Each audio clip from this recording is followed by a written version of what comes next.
Kisah di balik selamatnya M. Yusuf, pilot Smart Air yang pesawatnya jatuh di Binuang, ada tanda asap SOS.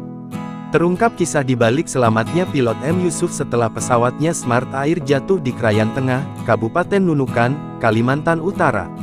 Setelah 3 hari pencarian, pesawat Smart Air yang jatuh di Krayan Tengah, Kabupaten Nunukan, Kalimantan Utara akhirnya ditemukan, Minggu, tanggal 10 Maret tahun 2024 sore. Meski pilot Yusuf dikabarkan selamat, namun sayang, engineer Denny S. ditemukan dalam kondisi meninggal dunia.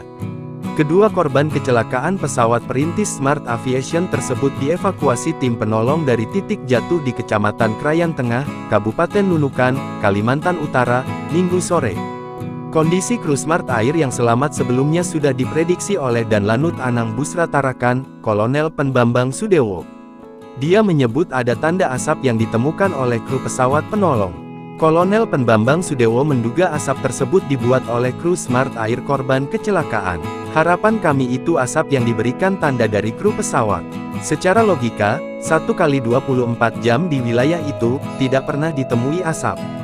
Dengan adanya persaksian kawan-kawan pesawat Smart Air, ada asap mengepul kemudian melihat seperti titik api. Harapannya itu dibuat oleh kru pesawat.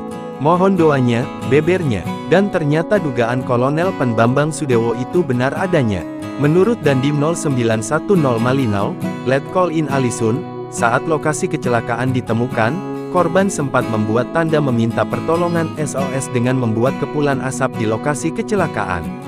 Tanda tersebut sempat dilihat oleh tim yang menyusur lokasi menaiki pesawat Pilatus Smart PKSND yang terbang dari Bandara Malinau 1 jam sebelum waktu pencarian berakhir. Download Tribun X sekarang, menghadirkan lokal menjadi Indonesia.